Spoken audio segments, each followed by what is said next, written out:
નમસ્કાર શિક્ષક મિત્રો, આજના વિડીયોમાં ટાટ મેન્સ સંક્ષેપીકરણ બાબતે ગઈકાલે જે આપણે પોલ મૂક્યો હતો અને એમાં ઘણા બધા ઉમેદવારોએ જે પોઈન્ટ કીધો હતો સંક્ષેપીકરણ બાબતે જે છે અમને દુવિધા ઊભી થાય છે, સમસ્યા થાય છે, તો સંક્ષેપીકરણને કેવી રીતે સરળતાથી જે છે એ કરી શકાય અને એમાં પૂરા માર્ક કઈ રીતે લાવી શકાય, તો એના બાબતે આજનો આપણો પૂરો વિડીયો બનાવેલો છે। મિત્રો, ચેનલ ઉપર ન હોય તો ચેનલને સબસ્ક્રાઇબ કરજો અને બાજુમાં આવતી બેલ આઇકનને પ્રેસ કરજો। સાથે સાથે તમે આપણી ટેલિગ્રામ સાથે પણ જોડાઈ શકો છો। ટેલિગ્રામ નામ છે ટ્રિકી નોલેજ। તો વધુ સમય નથી લેતા, ડાયરેક્ટ પોઈન્ટ ઉપર આવીએ છીએ જેના કારણે અત્યારે તમને ઉપયોગી સાબિત થાય। તો ટેટ મેન્સ સંક્ષેપીકરણમાં 0 માર્ક કે પૂરા માર્ક, તો અત્યારે ઘણા બધા લોકોને સંક્ષેપીકરણમાં ઘણા બધા પ્રશ્નો છે, તો આપણે વાત કરીએ છીએ। મિત્રો, ટાટની પરીક્ષામાં સરકારી શિક્ષક બનવાનું તમારું સપનું માત્ર એક પ્રશ્ન તોડી શકે છે અને એ છે ભાષાના પેપરનો સૌથી અઘરો લાગતો પ્રશ્ન એટલે કે સંક્ષેપીકરણ। મોટાભાગના ઉમેદવારો આમાં બેઠા વાક્યોની કોપી કરે છે અને સીધા માર્ક ગુમાવે છે, પરંતુ જો તમને એક યોગ્ય પદ્ધતિ ખબર પડી જાય તો આ જ પ્રશ્નમાં પૂરેપૂરા ગુણ મેળવવા સૌથી સરળ છે। આજના આ વિડીયોમાં હું તમને સ્ટેપ બાય સ્ટેપ એવી સિક્રેટ ટ્રીક આપીશ જે સીધા તમારા મેરિટમાં 5 થી 10 માર્કનો વધારો કરી દેશે। તો વિડીયો છેલ્લે સુધી જોજો અને આ વિડીયો છે તમારા મિત્રો સાથે શેર પણ કરજો। વિડીયોમાં છો તો એક લાઇક પણ કરી દેજો, કારણ કે તમારી માટે અમે ખૂબ જ મહેનત કરી રહ્યા છીએ।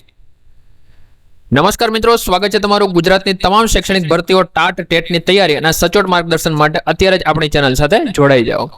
અને હા, પરીક્ષાની પળે પળની અપડેટ પણ તમને મળતી રહે છે। તો ચાલો સમજીએ સંક્ષેપીકરણનો અસલી ખેલ। સૌથી પહેલા તો સંક્ષેપીકરણ કરવું કેવી રીતે, તો એના બાબતે હું તમને 6 સિમ્પલ સ્ટેપ્સ આપું છું, જેને તમે ટ્રીક પણ કહી શકો અને ક્યાંય લખવા હોય તો તમે લખી શકો છો। વિડીયોને એવું લાગે તો સ્ટોપ કરીને તમે લખી શકો છો અથવા તો એક સ્ક્રીનશોટ પણ તમે પાડી શકો છો। અને 6 સ્ટેપ છે, 6 સ્ટેપ જો આવડી જશે એટલે સંક્ષેપીકરણ નામનો જે આ ટોપિક છે આખો તમને કવર થઈ જશે, રાઈટ। તો હવે આપણે એ જોઈએ છીએ ક્યાં 6 સ્ટેપ છે એના વિશે વાત કરીએ। પ્રથમ સ્ટેપ છે એમાં વાંચન કરવાનું છે, એટલે કે તમારે સમજણ કેળવવાની છે। સૌથી પહેલા મૂળ ફકરાને 2 થી 3 વાર શાંતિથી વાંચો। તેનો મુખ્ય વિચાર એટલે કે સેન્ટ્રલ આઈડિયા કે લેખક શું કહેવા માંગે છે તે સમજો। 2 નંબર, મુખ્ય મુદ્દાઓની તારવણી।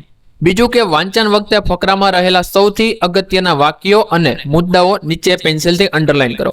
હવે જ્યારે પણ તમે સંક્ષેપીકરણ, જો પહેલો મુદ્દો શું કહે છે, સૌથી પહેલા મૂળ ફકરાને 2 થી 3 વાર શાંતિથી વાંચવાનો છે। 2 થી 3 વાર તમે શાંતિથી વાંચો છો તો તમને પણ ખ્યાલ આવી જશે કે ભાઈ ખરેખર લેખક શું કહેવા માંગે છે। આ પગલું થઈ ગયું, એટલે બીજા નંબરે શું કરવાનું છે, મુખ્ય મુદ્દાઓની તારવણી કેવી રીતે કરવાની છે એ પણ હમણાં તમને બતાવું છું। બીજા વાંચન વખતે ફકરામાં રહેલા સૌથી અગત્યના વાક્યો, એટલે જેમાં તમે અગત્યના વાક્યોમાં તમે જોશો એટલે તમને ખ્યાલ આવી જશે। અમુક એવા જે લાઈન હશે ને એની અંદર તમને વ્યાકરણના ટોપિક મળી જશે, પછી ક્યાંક જે છે તમારે ભાષા સુધીના વાક્ય મળી જશે। તો આ વસ્તુ તમારે તારવણી કરતી જવાની છે। અનાવશ્યક બાબતોથી દૂર કરવી। અનાવશ્યક બાબત જે હોય એટલે અનાવશ્યક બાબતો એટલે કેવી, ફકરામાં આપેલા ઉદાહરણો છે, દ્રષ્ટાંતો છે, કહેવતો છે, રૂઢિપ્રયોગો છે કે કોઈ એકને એક વાત સમજાવવા માટે વપરાયેલા પુનરાવર્તિત શબ્દોને પહેલા દૂર કરી દેવાના છે। આપણા મુખ્ય મુદ્દા તરફ આપણે જવાનું છે। એટલે પ્રથમ જે આપણો પોઈન્ટ છે, પ્રથમ વાંચન કરવાનું છે, બીજો છે મુખ્ય મુદ્દાઓની તારવણી, ત્રીજું છે અનાવશ્યક બાબતો દૂર કરવી, જેમાં ફકરામાં આપેલા ઉદાહરણો, દ્રષ્ટાંતો, કહેવતો, રૂઢિપ્રયોગો કે કોઈ એક વાતને સમજાવવા માટે વપરાયેલા પુનરાવર્તિત શબ્દોને દૂર કરો। 4 નંબરનો સ્ટેપ છે કાચો મુદ્દો, એટલે કે રફ ડ્રાફ્ટ તમારે તૈયાર કરવાનો છે। જે પણ મુદ્દાને તમે અંડરલાઈન કરેલા છે એ મુદ્દાઓને જોડીને તમારા પોતાના શબ્દોમાં એક કાચો ફકરો તૈયાર કરો। તમારા પોતાના શબ્દોમાં કાચો ફકરો તૈયાર કરવાનો છે, એટલે એવું નથી કે તમને જે મજા આવે એ લખી નાખવાનું છે। શીર્ષક નક્કી કરવું। ફકરાના મૂળ ભાવને દર્શાવતું એક આકર્ષક અને ટૂંકું એવું શીર્ષક વિચારવાનું છે। પાકો મુદ્દો, લખાણ મૂળ ફકરાના 1/3 ભાગનું થયું છે કે કેમ તે ચકાસીને સ્વચ્છ અક્ષરે ફાઇનલ જવાબ લખવાનો છે। તો આ 6 વસ્તુ છે અંડરલાઈન કરેલા। જો પહેલું છે પ્રથમ વાંચન, બીજું છે મુખ્ય મુદ્દાની તારવણી, ત્રીજું છે અનાવશ્યક બાબતોથી દૂર કરવી, ચોથું છે કાચો મુદ્દો, 5 નંબર છે શીર્ષક નક્કી કરવું અને છઠ્ઠું છે પાકો મુસદ્દો। હવે જ્યારે પણ તમે કાચો મુસદ્દો તૈયાર કરો છો ત્યારે તમારા શબ્દોમાં તમે ભલે એક આખું તૈયાર કરો છો, પણ જે પ્રશ્નમાં પૂછેલો છે એનાથી આપણે દૂર હટવાનું નથી, મતલબ કે અર્થ છે બદલાવો જોઈએ નહીં। હવે શું કરવાનું છે સંક્ષેપીકરણ વખતે, પોતાના શબ્દોનો ઉપયોગ કરો।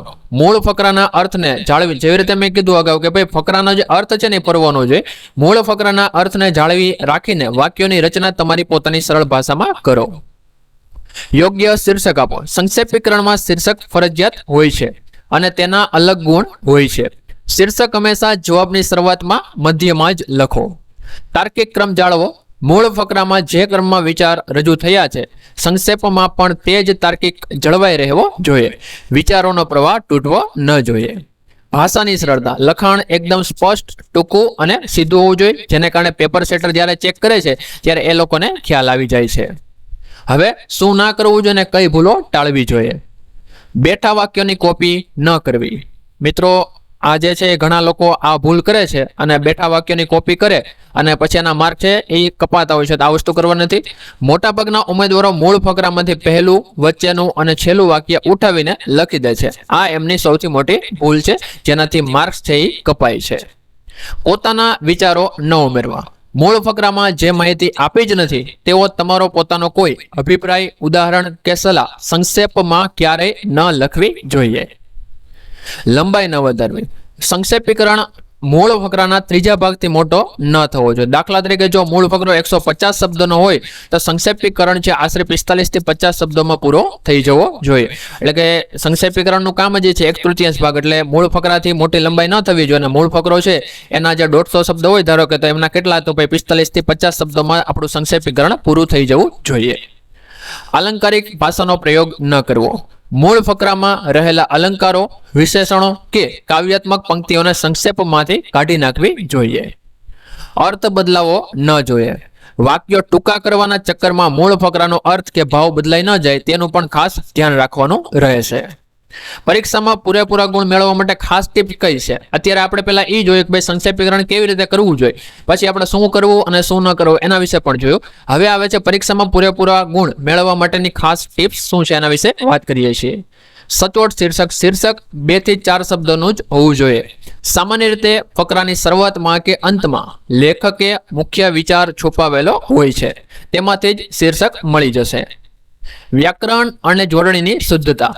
ભાષાના પેપરમાં જોડણી, રસ્વ, દીર્ઘ અને વિરામ ચિહ્નો, જેમાં પૂર્ણ વિરામ છે, અલ્પ વિરામ છે, ઉદ્ગાર ચિહ્ન છે, આના માર્ક હોય છે. તેમાં ભૂલ ન પડે તેની કાળજી રાખવી જોઈએ. અને તેથી પરંતુનો ઉપયોગ કરવો. 2-3 અલગ અલગ લાંબા વાક્યોને જોડવા માટે સંયોજકો, જેને આપણે ઇંગ્લિશમાં કંજક્શન કહીએ છીએ, એનો વધુમાં વધુ ઉપયોગ થાય તેવો પ્રયત્ન કરવો. જેનાથી શું થશે કે વાક્ય છે ટૂંકા અને સચોટ બનશે અને પેપર સેટર છે એમને પણ ખ્યાલ આવશે કે ભાઈ આ વ્યક્તિ છે અને ખરેખર સારી રીતે મહેનત કરી છે, એની વોકેબ્યુલરી સારી છે અને શું લખી રહ્યા છે પોતાને પણ ખ્યાલ આવે છે. ચેકચાક વગરનું લખાણ, એટલે કે ચેકચાક કરવા નથી. જો છતાં પણ ચેકચાક થાય છે તો શું કરવાનું છે?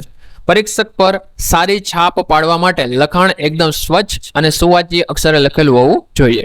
જો કોઈ શબ્દ ખોટો લખાઈ જાય તો તેને ઘૂંટવાને બદલે માત્ર એક આડી લીટી મારીને આગળ નવો શબ્દ લખી દેવો જોઈએ. એટલે આ વસ્તુ ખાસ ધ્યાન રાખવાની છે. મોટાભાગના ઉમેદવારો જે છે એ ભૂલ પડે છે તો આખો એને માટે ઘૂંટી નાખે છે, તો આ વસ્તુ કરવાની છે નહીં. માત્ર એક આડી લીટી મારી આગળ નવો શબ્દ લખી દેવાનો છે. તો મિત્રો, તમારી માટે આપણે ઓલરેડી પેપર બનાવી દીધા છે, ગુજરાતી પેપર એક મુખ્ય પરીક્ષા માટે. જે લોકોને પ્રેક્ટિસ કરવી છે નિબંધ લેખન, સંક્ષેપીકરણ, પત્ર લેખન, ચર્ચા પત્ર, તો આ પણ વસ્તુ મળી જશે. આ બંને વસ્તુ તમને વોટ્સઅપ પર મળી જશે. બંને કોર્સ અલગ અલગ પણ છે અને સાથે લેવો હોય તો સાથે કોમ્બો પણ આપી દીધો છે. વધુ માહિતી માટે 9424733719 આ નંબર પર વોટ્સઅપમાં મેસેજ કરો. બાકી તમે કોલ કરી અને પણ માહિતી લઈ શકો છો. જે ઉમેદવારોને પેપરના ડેમો જોઈએ છે એ લોકોને ડેમો પણ મળી જશે. બાકી આ સંપૂર્ણ એવી માહિતી છે. અને તમારે જો પ્લાનિંગ કરવું હોય, પ્લાનિંગ સાથે ચાલવું હોય કે કઈ રીતે આપણે પ્લાનિંગ કરવાનું છે, તો અત્યારે જો તમે પહેલી વાર કદાચ ટાટ આપતા હોય તો અત્યારે એક નિબંધ લખો. જો એક નિબંધ લખાઈ જાય છે, વધુ નિબંધ લખવા છે તો આપણે 50 નિબંધ આપ્યા છે.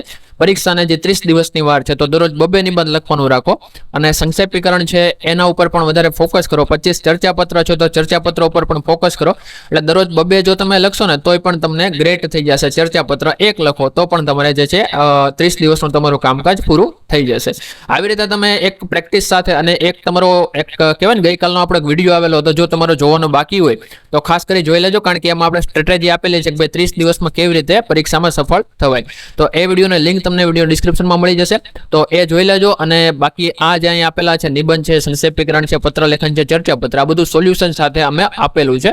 તો એ તમને તમારી પરીક્ષામાં બહુ જ હેલ્પફુલ થશે. તો બસ મિત્રો આજ સુધી રાખીએ છીએ. અને બીજી વસ્તુ, જો તમને સંક્ષેપીકરણ બાબતે કોઈ લાઈવ એવું એક્ઝામ્પલ જોતું, એક્ઝામ્પલ સાથે અમે જો વિડીયો બનાવીને તમને સમજાવી એવું કંઈ કરવું હોય તો આ વિડીયો નીચે ખાલી લખી દેજો યસ કરજો, અથવા તો સંક્ષેપીકરણનો એક લાઈવ વિડીયો લાવો અથવા તો રેકોર્ડ કરીને એક વિડીયો બનાવો, આવું કોઈ કમેન્ટ કરી આપજો, જેને કારણે આપણે નેક્સ્ટ વિડીયો એના ઉપર બનાવીએ અને તમને ખરેખર ખ્યાલ આવે કે ભાઈ સંક્ષેપીકરણ છે કેવી રીતે કરવું જોઈએ. જો તમે આટલી વસ્તુનું ધ્યાન રાખશો તો ટાટની પરીક્ષામાં સંક્ષેપીકરણમાં તમારા માર્ક્સ કોઈ નહીં કાપી શકે. તો તમે ઈચ્છો છો કે હું કોઈ જૂના પેપરનો ફકરો લઈ અને તેને લાઈવ સોલ્વ કરીને બતાવું, તો મને કમેન્ટમાં યસ લખીને ચોક્કસ જણાવજો. માહિતી ઉપયોગી લાગી હોય તો વિડીયોને લાઈક કરી તમારા ટાટની તૈયારી કરતા મિત્રો સાથે અવશ્ય શેર કરો. મળીએ છીએ નવા વિડીયોમાં. Best of luck, all the best.